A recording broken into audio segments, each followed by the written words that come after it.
I could certainly see them saying to Garden County, Grant and Hooker, you guys all just get together. And there are 180 kids in 4 counties, get together and build a school and be a school district. I mean, cross county lines, just do it because it's more efficient, more effective. And I think the schools that move in that direction voluntarily first will be way ahead of the game. Those that wait might not like their partner. Well, I don't know, Max, what you think of or what you see about that, but that learning community just intrigues that. It's being watched by the whole nation. Oh yeah.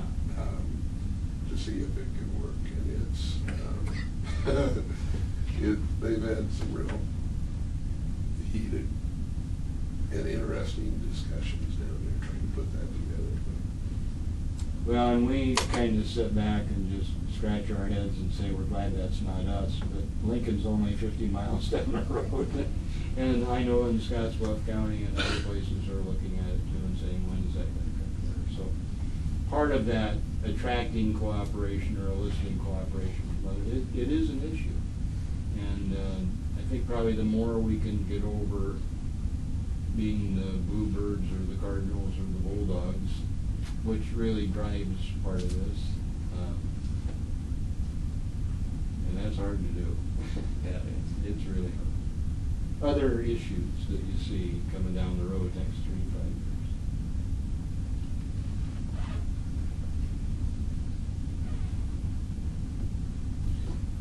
I'm not real sure a good way to phrase this because I'm not sure what label to go with, but you know, just a cooperative effort. Not so much, you know, I agree with Bill with other districts, you know, adjacent to us, but you know, to get unity and maintain unity and cooperation within our existing district.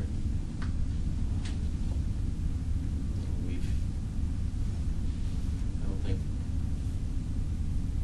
we have to completely shy away from saying that you know, we need to get back to some unity and a sense of cooperation instead of, you know, trying to figure out what sides people are on, because we're all in the same district. We all have the same school. At this point, if the others join or if we do something cooperatively with some other district, that's one thing. But within our own district, we've got to get a comfort level. Yeah, good point. I wonder if we ever were at those days, but sometimes I think we were. And I wonder if we're ever going to get them back, because we're so polarized in this country. Over every, it doesn't make any difference. We just all go to our corners, and it's not healthy. But we can't seem to get beyond that. And I sure don't have an answer for it. I agonize over that just like you do. Kind of like the health insurance or anything else nationally. Yeah. Yep. Democrat, Republican, Tea Party, whatever you know. The only thing, you know, the one thing we have in common is this is our school district. That's not going to change. Yeah. Yep. So we can. Well, kids are a pretty good cause to rally around, and I think people have been successful at doing that. I mean, that's where the future is. Other issues. Not going to be easy on you now. What do you see as a new? You said you've been on the board a year.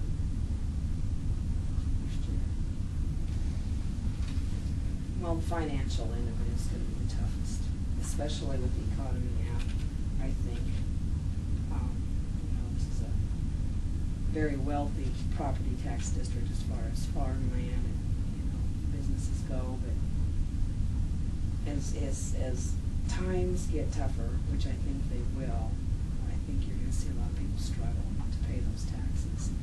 And, you know, the first thing that we all want to do is to educate our children. And you hate to see our community hurt for it, but that's you know, the businesses are hurting a little bit downtown. Yep. You know, it's just a tough time, and you hate to see that, but if one end starts to suffer, it inevitably, you know, It's follows everybody. through. It's the schools too, and that's one of my major concerns. I wanna see us get through this first. My guess would be, nationally, I think the figure is, any given community, 22% of the people that live in that community have children of school age. So that means on a national average, 78% of the people that live in the community don't have kids that go to school. And they're a huge audience for us, and they see, I still consider me a part of the education system. They see us as, well, the more senior citizens we have, the greater those numbers get, the more they see kids and school districts as the takers of revenue, and not the producers of any kind of revenue. And that's an emotional issue. And that's why when I heard you all talking earlier about communication with the public, it's getting all those people, and Lonnie talked about the parents coming to school, getting citizens into the school, getting them to meet the kids and see what goes on is really, it's worth the investment of time, because most people are pretty amazed and pretty pleased with the kids that they meet. I'm pretty high on this generation that's coming through, especially this generation that's coming through college right now. Geez, they are super sharp. Oh, they aren't afraid to tell you. They're super sharp, but they are. They're good. They're confident. They're very confident, and they're smart. They may be about the smartest generation that we've had come through. Smart in the fact that they know where to find the knowledge when they need it. And I just got a new phone Sunday, and this kid, you know. He's probably 8 years old too. Well, I imagine he was 20-something, but yeah. So he hands this thing to me, and he goes, and if you have any trouble with this, just come back, he said. Because I said, well, I'll come back probably in about 2 hours, because I don't know what you just did. And he said, that's fine, I'll be here the whole time. Well, I called him once, but they are smart. They know how to do things that we don't know how to do, and they aren't afraid to do things. So it's kind of neat in a way. I guess on a positive note, we do have the teammate mentor program here, and I hope that we need to get people involved. What's it called? Teammates. Oh, teammates, mentor sure. program.